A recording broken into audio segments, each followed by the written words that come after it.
E adesso parliamo di questo terremoto che ha vissuto la politica locale nel weekend. Insomma, vi ho anticipato ad inizio trasmissione quello che è accaduto. Il sindaco Rinaldo Melucci ha destituito dal suo incarico di assessora Francesca Vigiano, lei è in quota PD. Questo ha ovviamente causato un sussulto del PD, ma anche di altre realtà come CON, Movimento 5 Stelle, che hanno praticamente detto che da questo momento il loro appoggio alla giunta è un appoggio esterno, e vedremo adesso che cosa accadrà. Nel frattempo, insomma, ovviamente i tempi sono giusti per fare un'analisi, e devo dire che un'analisi molto interessante è quella che ha fatto Taranto Buonasera con il suo direttore in un editoriale che è comparso domenica mattina.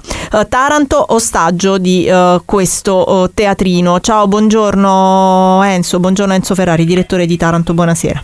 Buongiorno a te. Sabato, Marina, sabato, preciso, sì. Che l'editoriale è uscito sabato 18 novembre, sì, non domenica. Sì. Dunque Enzo, tu dici appunto Taranto ostaggio di questo teatrino, e in particolare ti soffermi sul fatto che in tutte queste vicende manca la protagonista, cioè la città. Sì, esatto. Tutti questi cambiamenti di casacca, questi cambi di assessori che ormai non si contano più, non hanno assolutamente nulla a che vedere con l'interesse della città. Si tratta esclusivamente di mosse per garantirsi la sopravvivenza politica all'interno dell'amministrazione comunale. Per quanto mi riguarda è così.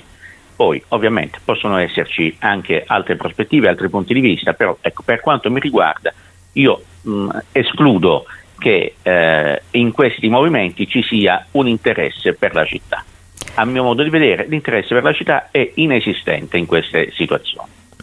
Enzo, che accadrà secondo te adesso? Chi ha carica di assessore ed è nel PD, in CON e così via, insomma, o anche Europa Verde, che sembra che voglia anche prendere dei provvedimenti, il tuo sentore?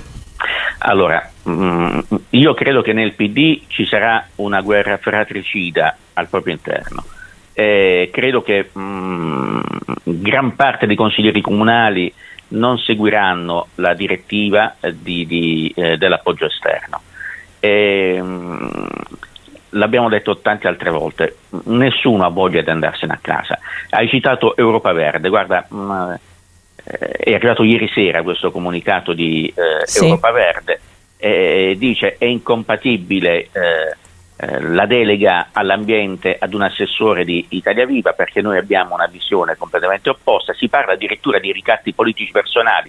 Tu alla fine ti aspetteresti allora usciamo dalla maggioranza, e invece no, invece dicono rifletteremo, valuteremo se si dovesse continuare così, eccetera. Quindi non c'è il coraggio e forse non c'è la forza di diciamo, assumere decisioni ferme e radicali, estreme.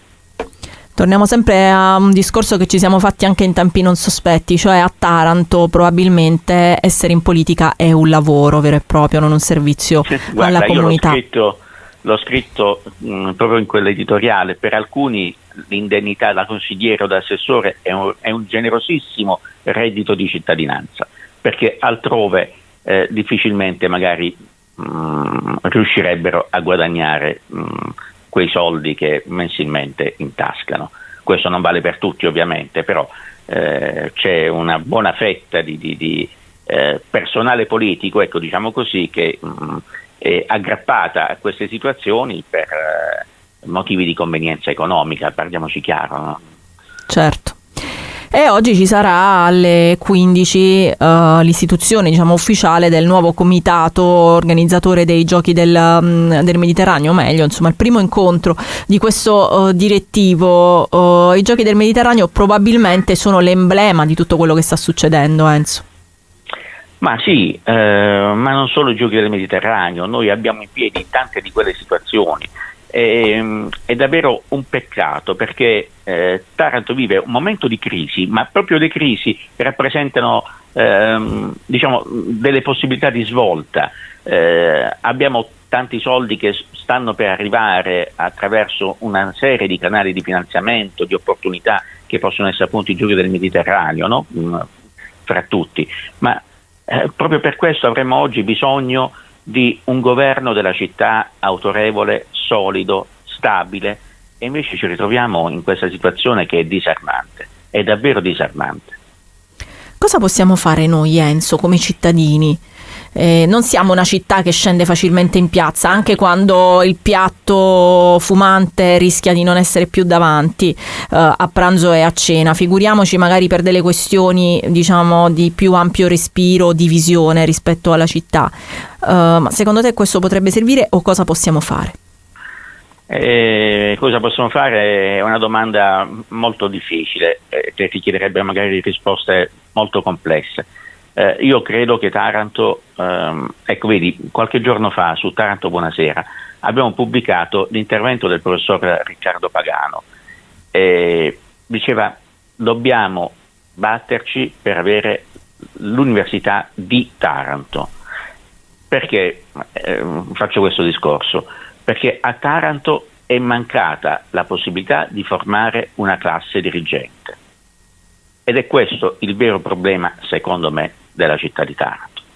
Manca una classe dirigente di alto livello. Questo è il nostro problema. Però al momento la città esprime questo. Quindi bisognerebbe fare un discorso molto più approfondito. Ecco, bisognerebbe scavare molto per dare delle risposte alla tua domanda. Hai ragione, così come lo sottolinea anche in questo pezzo, è una cosa che diciamo spessissimo. Purtroppo Taranto è diventata una città vecchia, cioè giovani a Taranto non ce ne sono più, e questo ovviamente è un gravissimo discrimine, perché senza capitale umano dove vai? Esatto. Ci stanno mancando le generazioni del futuro, perché Taranto non è una città appetibile per dei giovani che hanno delle ambizioni, che vogliono costruirsi un percorso di vita, e quindi giustamente preferiscono altri contesti più appaganti di quello tarantino. 2 giorni fa ero a teatro per l'inaugurazione della stagione del Teatro Cresta, tra l'altro uno spettacolo meraviglioso che ha vinto il Premio Nazionale della Critica, e il teatro era pieno, ma solo di sessantenni o settantenni, forse ci contavamo, cioè sotto i 35 c'erano forse una decina di persone, e insomma mi sono domandata, ho domandato provocatoriamente a chi era con me: ma quando tutta questa gente sarà andata da un'altra parte, evidentemente sì, non in un'altra città ma forse in un'altra dimensione, che cosa accadrà di Taranto? Diventeremo una città fantasma? Ma guarda, c'è stato un consigliere comunale, Gianni Liviano, che in consiglio ha fatto un intervento nelle scorse settimane, secondo me molto interessante dal punto di vista statistico. Cioè diceva, con il ritmo di calo demografico che registriamo qui a Taranto, tra 90 anni Taranto non avrà più abitanti, perché abbiamo una media di 2000 persone in meno all'anno. È impressionante. È veramente quindi tra 90 anni rischiamo di non avere più abitanti.